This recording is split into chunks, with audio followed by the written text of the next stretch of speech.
Hi, I'm Joanna. I had a couple of teachers who've been asking how I've made my wooden blocks for helping students to create scales and chords. So I thought I'd show you up close exactly what each block looks like.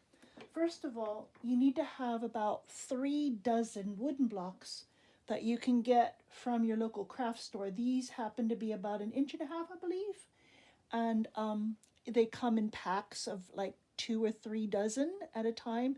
So if you find a pack that's for 3 dozen, that's the perfect amount that you'll need to create all the blocks that I have on my set that's here on the keyboard right now. So it's just wooden blocks that you would be using for crafting or whatever. Some people use them for wood burning or whatever. So what I've done is I've taken 14 blocks and I've made the musical alphabet on them. But very specifically, and I'll show you with the letter G here, I've put in black the letter G. If you flip it up, I used G sharp in red. And this is just with Sharpies. Nothing significant. You don't need paint. You don't need any kind of technical thing. These are just with Sharpies. So I did G sharp, flipping up from the main letter, and flipping down for the flat, I used blue. And I use this throughout my resources that I create. I always use red for sharps and blue for flats. I don't know why. It just seems right because fire is higher, rises, and then ice is down on the ground, so colder. I don't know. I just the logic behind it. So that's from the G, okay? Now, to the right, if I flipped this way to the right, I have a G double flat, but notice that it's this way, okay? And the reason for that is because on the direct opposite side of the black G, I have another black G, but I have it sideways. So I'm going to go really slow so you can see this in 3D of what it looks like. So you have G flat here and then G double flat. To the right of that, if I flip it this way, you'll see G sharp and one more time G double sharp, okay?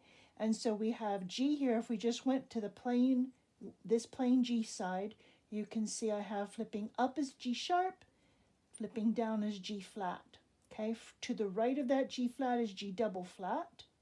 From that G sharp to the left is G double sharp, okay? And then here I have regular G. And I have that for 2 sets of the white keys. Now, why do we have 2 sets? Because when you do a full octave scale, you need the starting A and the ending A. So you need 2 of each of the main letter, okay? So I've done that for a set of 7 2 times. So I have it one for each of the different letters. What I've also done is I've made blocks that have root, second, third, fourth, fifth, and so on and so forth. So the degrees of the scale, root, second, third, fourth, fifth, okay? So you can do root, third, fifth for the tonic triads, okay? So it wasn't really any rhyme or reason as to which way I did it, but I also put the numbers in the corners. And I put these colors, I think it was just random colors. I don't think there's any reason for it, but definitely different colors. So I have root is black, and I've done the second in pink. I've done a dark blue for third. Again, I don't think there was any rhyme or reason for choosing these colors. I've done fourth with orange. I've done fifth with purple. And I think I've gone over them once, at least once, because they've been so well loved and used and handled. In sixth, I've done a red. In seventh, I've done green. And again, I've done root because we know root. I could have said tonic, but that leads me to the next set, which is actually the proper formal names of the degrees of the scale. So again, no rhyme or reason. I just did tonic like that, and you can see on the left and on the right. Supertonic, and notice that tonic, the colors match. Root, tonic, second, supertonic, third mediant. It's supposed to be a blue, but it came out more like an aquamarine. I think that's why I had to go over it. And then fourth, I have subdominant with the orange. And the fifth dominant, again, no rhyme or reason. I just flip, flip, flip. And then on all 6 sides of the cube. Submediant in red. Oops, they got it out of order. Leading tone for the 7th. And then, again, root tonic. So the colors match. We've got, right there, we've got 14 blocks for the 7-letter names twice.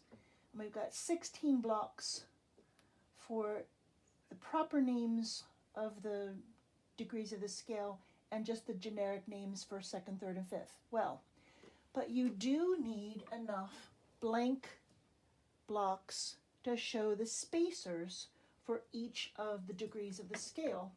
So if I take this off and I create the A major scale, well, we know that A major has 3 sharps in it. And with the spacer blocks, which, I forgot to leave them out, sorry about that. Don't mean to cross them from the camera. This is a learning thing. So I've got a whole bunch of blank, and it's very nice that it fits in my little shelf here. So I've got a whole bunch of blocks that I leave blank, and I use them as spacers. So we know the degrees of the scale, how to build a major scale. We know that there's a semitone between the 3rd and the 4th, so we put spacers in between to show the whole steps. We leave the mediant and the submediant next to each other, and then we put spacers in to create those whole steps. And then we leave no spacer in between the leading tone and the tonic. So this way we know that we can build that scale. So we've got A, up a whole step is B, up another whole step we need C sharp. And then we have D, up a whole step is E, up another whole step we need F sharp, up another whole step is G sharp, and up another semitone is A. But we can use this to show that even though they're the right letter names, all we have to do is flip them to get the semitone higher, or flip them to get the semitone lower. So if we have A major, we got to flip the notes that need flipped. Above them, above the F, F sharp, above the G, G sharp. But what if we wanted to make the A flat major scale, which is perfect for this, because look what happens. If we do A flat here, well, then we need to flip B flat, and the flat is right underneath. And we leave the C where it is, because a semitone we need, we've got the D flat, whole tone we need E flat, then we got the F that is already a whole tone, G is already a whole tone, and then we've got the semitone. So we end up with the 4 flats, 1, 2, 3, 4. The tonic is repeated, so we've got our 4 flats. So there you go. Hope that helps. And one more time, just for clarity, I'll hold the letter A so you can see up above A is A sharp, below A is A flat. From that A sharp to the left, I put A double sharp. From the A flat to the right, I put an A double flat. And you could put the A and A, the block A's, opposite of each other, opposite fields. Okay, so I hope this helps for those teachers who want to create these blocks on their own, to use them as really valuable teaching tools for your own classroom or your own private students. Thanks for watching.